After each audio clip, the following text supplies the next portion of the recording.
प्रदेश के अनेक किसान भाई गोलार्डिया फूल की खेती करके अच्छा लाभ कमा रहे हैं, लेकिन हमारे कुछ किसान भाई इसकी फसल में किए जाने वाले आवश्यक कार्यों में लापरवाही करते हैं, जिसकी वजह से गोलार्डिया की फसल कमजोर हो जाती है और फूल उत्पादन में कमी आने से किसानों को हानि का सामना करना पड़ता है।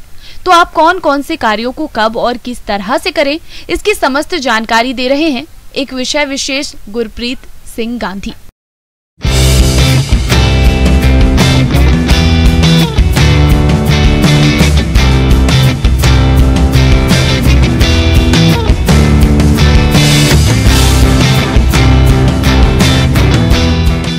आज हम बात करेंगे गिलेडिया की खड़ी हुई फसल में, जिसे नौरंगा भी कहते हैं। तो सबसे पहले बात कर लेते हैं हम खरपतवार प्रबंधन की।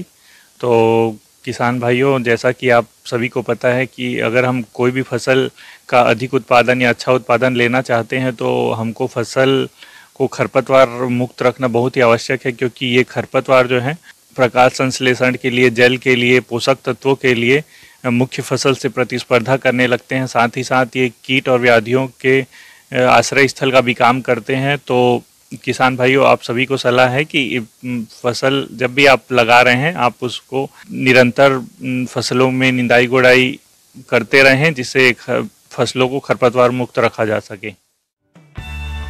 गिलाडिया फूल, जिसे आमतौर पर नौरंगा के नाम से जाना जाता है, किसान भाइयों, फसल उत्पादन में खरपतवारों की समस्या आम सी हो गई है, जो फसल से प्रकाश, खाद, पानी में प्रतिस्पर्धा करते हैं, जिससे फसल की बढ़वार कम होती है।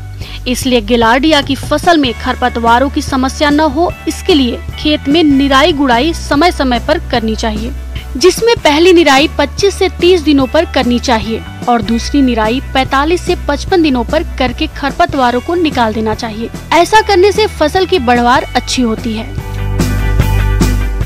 इसके बाद हम बात कर लेते हैं जल प्रबंधन की। तो किसान भाइयों, जैसा कि आप सभी को पता है कि वर्तमान जो समय है उसमें तापमान जो है 43 से 44 डिग्री तक अभी पहुंच चुका है, जिससे वाष्पोत्सर्जन, वाष्पीकरण की क्रिया अत्यधिक बढ़ गई है पौधों में। तो आप जल प्रबंधन के लिए लगातार 3 से 4 दिन के अंतराल में, 2 से 3 दिन के अंतराल में लगातार हल्की सिंचाई करते रहें। और इस चीज़ का विशेष आपको ध्यान रखना है कि पानी की मात्रा, जल की मात्रा जो है ना अत्यधिक ज़्यादा होना चाहिए और ना ही कम होना चाहिए। तो अगर पानी कहीं पर इकट्ठा हो रहा है, जल का संचय हो रहा है, तो आप उसके लिए निकास की व्यवस्था बनाए रखें। आज के समय में कोई भी फसल कीट और रोगों के प्रकोप से अछूती नहीं है। ऐसे में फसल का निरीक्षण करते रहना चाहिए।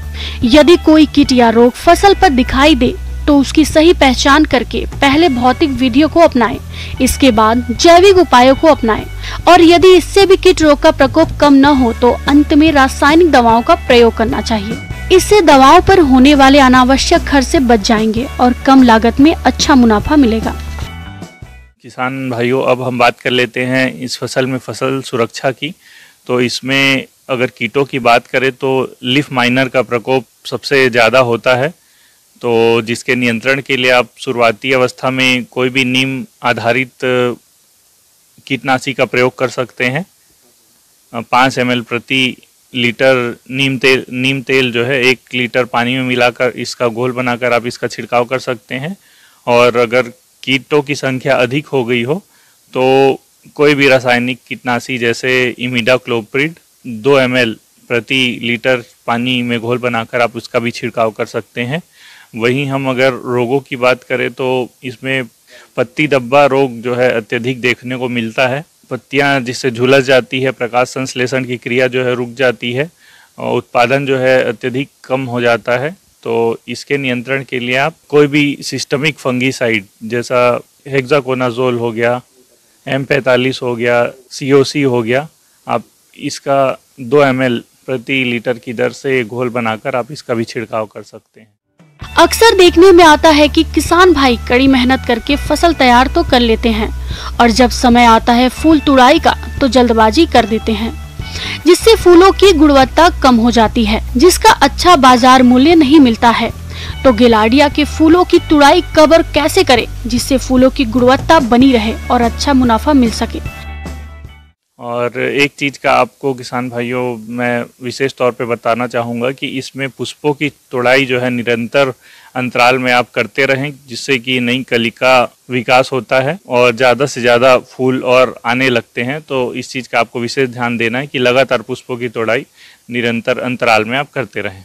और हर तोड़ाई के बाद 19-19-19 जो जल विलय एक घोल आता है, तो आप उसका भी छिड़काव जो है 1 से 1.5 किलो प्रति एकड़ की दर से आप घोल बनाकर उसका भी छिड़काव कर सकते हैं। तो ये थी किसान भाइयों मेरे द्वारा बताई गई छोटी छोटी जानकारियाँ, जिस इनका ध्यान रखेंगे तो गिलहरियाँ या नौरंगा का पुष्पन का अधिक से अधिक उत्पादन ले सकते हैं। धन्यवाद।